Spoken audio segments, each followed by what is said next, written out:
I hope you guys like this top because this is what we're going to be making today. This is from a fashion brand called ABL Studios. So it's not my pattern, it's not my design, but I did come across it online and I thought this would be a really cool garment to pattern and construct. I'll show some variation, some of them have sleeves, some of them, it's more of a shirt-like design with a collar on it. So yeah, you can customize it any way which you want. Of course, if you can afford to support them, they're a great fashion brand to buy from. But if you're like me and you're fighting for your life with this cost of living crisis, you can watch this video to know how to save some money and make it yourself. And as a way of an introduction, my name is Tammy. So if you're looking for interesting sewing projects and you just want to find out more about pattern drafting and garment construction, I'm your girl. So make sure you subscribe to my channel and drop a like if you learned something today. Here are my pattern pieces. This is my front bodice, my dart, my waistline, and the star shape that is going to be cut out. This is my back bodice, the back dart, the waistline, and then here at the back it also has an open cutout which will have a lace up. This is my fabric. It's a denim. It's got a slight stretch to it along the grain line. I've also got a zip here which I actually decided not to use in the project, but you can actually put a zip on the side. It will make it a lot easier to put on the top. Black thread and my fabric scissors. So here I've just used pattern weights to hold my pattern down. Sometimes I prefer not to pin it because it can rip my pattern paper before I've transferred it into a proper block. And here I'm also cutting out my front bodice piece. Cutting out the star was a little bit tricky, so be careful not to cut past the star shape. Here the top will have a main fabric and a lining fabric, and in this case is exactly the same denim. To start with, place the two back bodice pieces right sides together and pin in place. Then take it to your sewing machine and sew. I'm using a 1/2 inch seam allowance. Then I take it to my iron and press the seams apart on the wrong side, then also on the right side of the fabric to keep everything nice and flat. And remember, if you're going to add a lining, you need to repeat this step and do exactly the same for the lining fabric also. On the wrong side of my lining fabric, I'm interfacing the neckline of my back bodice, and I'm also adding interfacing to the star cutout on the lining side of my top. This is to give it extra strength. The star cutout section is going to have a lot of pulling once the lacing is added, so this iron-on interfacing will give it extra strength in that tension area. I'm also pressing it on the right side as well, just to make sure it's fully adhered onto my fabric. So this is what it looks like once it's been pressed on.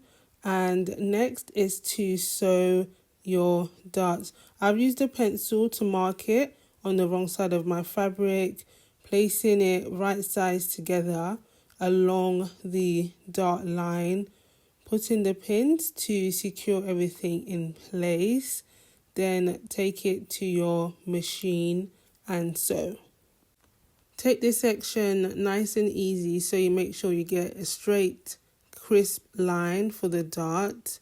Then if you have a pressing ham, this will be a perfect time to use it because it will allow you to press around the curve of the dart. The dart is not a flat shape, it's a 3D shape that's used to fit around your chest. But don't worry if you don't have one. Just be mindful when you're pressing to not flatten out the dart too much, and really make sure you get that point as flat as possible, because that's what makes a difference for a crisp finish. Anything that I do on my main fabric, I will also do on my lining fabric because it's exactly the same. So now both of the darts are done. Here I am placing my front and back bodice right sides together and pinning it in place along the shoulder seam. So once that's pinned, take it to your machine and sew along the shoulder. Again, I'm using 1/2 inch seam allowance. Don't forget to press it flat. This is always important. Basically, after I sew any seam, I will always press it flat, especially if you're adding a lining. Pressing your seams apart reduces bulk and it makes for a smoother looking garment. Okay, so stay with me. It's going to start to look a bit confusing, but what I've done here is I've sewn the front and back bodice of my top along the shoulder. So I've done that for my lining piece and for my main fabric. In this case, it's both denim. It's the same denim. I've pinned it in place first along the shoulder seam and then take each point of the star and pin that in place, making sure everything perfectly matches up. I'm going to sew all along that star cutout to the top of my neckline. Instead of a 1/2 inch seam allowance, I'm using, I think it's a 1/4 inch seam allowance, which is a smaller allowance than I'm using for the rest of this top, because I want the seam not to be bulky in this particular section, and it also makes it a lot easier for me to sew around the star shape. For this section, there's going to be a lot of pivoting. Every time you reach a point in the star, you are going to put your needle down, lift up your presser foot, and then pivot your fabric. This will allow you to get that really crisp point. I'm making thin straps by folding scrap fabric right sides together and sewing along the long edge. And this will serve as the laces for the front of my top and also the hoops for the back of my top. Cutting the excess fabric because I'm going to use my loop turner to turn it to the right side. This denim is quite thick, so it was a bit of a challenge to bring it to the right side. So if you have a loop turner, it's really handy to use, but if not, there are other methods you can use, such as a needle and a thread. But just take it easy on this stage because it can get quite fiddly, and you can see I'm using a bit of force just to get it to the right side. Here I'm pressing all the straps so it's super flat and neat, and this is what it looks like. And I've cut them into smaller pieces, about 2 inches each. Here is my top with the lining attached, right sides together. As you can see, it matches by the shoulder seam, and I've also included the loops on each of the points in the star. This is the section where you can just gently cut into the seam allowance of the neck and the star portion, and this will remove some excess fabric and just make the fabric more pliable, so that when you turn it to the right side and press, it will lay a lot flatter. Be careful in this section not to cut past that seam allowance line. This section will be quite fiddly, so take your time here. I'm turning my top to the right side and just using the rounded edge of my seam ripper to really get that, those points to come out in the star. If you have a point turner, this will be a perfect time to use it. But for now, I'm just using my hands and kind of, the edge of my seam ripper to bring it out. So do that for all the points in the star, and then also do that for the neckline until everything is on the right side. It's now time to take your top to your iron and press it. So just take your time here. If you have a pressing hand, this is the perfect time to use it. But if you don't worry. Just make sure to not create unnecessary creases or to, flatten out the garment too much when you are pressing. This is what the top looks like so far once everything has been pressed. It's attached by the shoulders and by the star shape, and now I need to sew the side seams together for both the main fabric and also the lining fabric. So I'm going to start with the main fabric first. I'm taking both sides and placing them right sides together. Then I'm just going to flip it over to the wrong side and then pin this in place. So I hope you can see this is my main fabric, and I've placed it right sides together, and I'm just matching it along the edge and then using my pins to hold everything in place. Now I'm sewing the side seams, and I've gone back to my usual 1/2 inch seam allowance, making sure you remove the pins as you go. I don't always do this, but it's not great to sew over your pins. It will distort your pins and it will possibly cause your sewing needle to break as well. As always, whenever you press, you will press the seams, pressing it on the wrong side of your garment and then pressing it on the right side so you get that crisp finish. And here I am trying it on because I'm desperate to see what it looks like, and it's fitting really nicely. So far so good. And now I just need to finish the back and also the armhole. Focusing on the back first, I need to add in the loops. So I've sewn it first because it was just easier on my head to do this, and then to measure out the spacing where I need to add it, which is what the pins are for. Then I unpicked the section where I want to add in the loops, put the loop inside, then sew it back in place. If you're going to do it this way, just be careful to make sure you get the spacing right. I'm using my tape measure to just double check before I sew everything in place, so I don't have to, seam rip it after. Once all the loops are in, I take it to my iron and press everything nice and flat. This is what it looks like, so check that both loops matches up on either side. This is the close-up of how thin they are and how spaced out it is.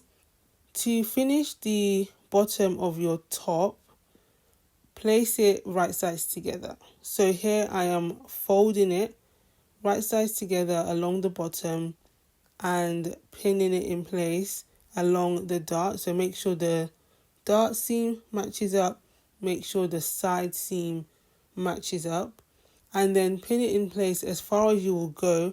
You can only go to a certain point because you need to be able to pull that fabric back to the right side. But yeah, just do it as far as it will go.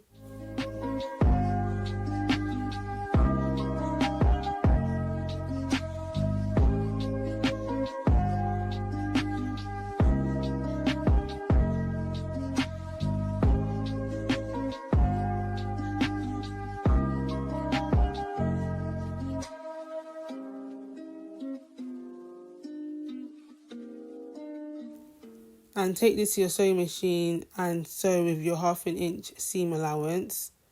And when you get to a point where you can't continue and the fabric won't let you go any further, you can stop there and repeat the process for the other side of the top. And then you can finish the rest of the stitching by hand. I didn't show it on camera, but because I didn't want to finish it by hand, I went through the armhole to finish the bottom hem completely, but that was just a bit confusing to show on camera. Now I am base stitching the armhole. I'm doing this for both the lining piece and my main fabric. Here I'm using a 1/4 inch seam allowance. So the reason why I'm doing this is so that I know by how much I need to fold in my fabric. Take your iron and press the edge of your armhole to the wrong side, so the raw seam will be on the inside of the garment. I'm doing this for both the main fabric and the lining fabric as well. And use your pressing hammer if you have one to just get that shape when you are sewing around the curve. And just be careful to make sure the seam allowance is even and it's the same on all sides. This is what it looks like when both my main fabric and lining fabric has been pressed and folded to the wrong side of the garment. Pin it in place along the shoulder seam first and then work your way along the armhole. Pin in place along the seam allowance, making sure the seams match. Then continue to work your way along the armhole. This is what it looks like. This is what the bottom looks like once I've sewn it in place. And here I'm going to actually hand stitch along the armhole. This is the last stitching that needs to be done, and there's no way for me to sew it with a machine. You could take it to your machine and top stitch it in place, but for me personally, I don't want any stitching to show on my top. So for it to be an invisible stitch, it needs to be done by hand. It can feel a bit long-winded doing it this way, but sometimes I like the control and the neatness that hand stitching gives you. Sometimes a machine is not able to accomplish that delicate finish, but if there's another way that you prefer, you are most welcome to do that. This is just the way I've thought was best for this specific section of the top.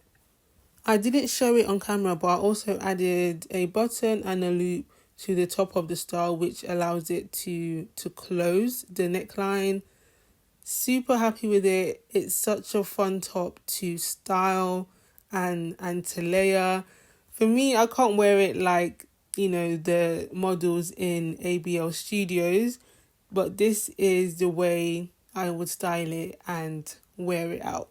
Happy to see you beautiful people at the end of this video. Appreciate you all. Thanks for watching all the way through to the end. If you have any questions, make sure to put it down in the comments below. If you like this video, make sure to give me a like. And if you learned something and this is the type of content you want to do, please, you are most welcome to subscribe to my channel. I'm almost at 1,000 subscribers, which is great for a small, creator like me on YouTube. So I appreciate all your support, and I don't know what my next tutorial will be. I kind of just look at my fabric stash, I see, what's another project that I want to do, and then I tend to turn it into a tutorial so I can show people my process.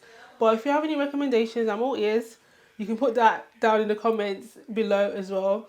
But until next time, take care of yourselves, and I'll see you in the next video.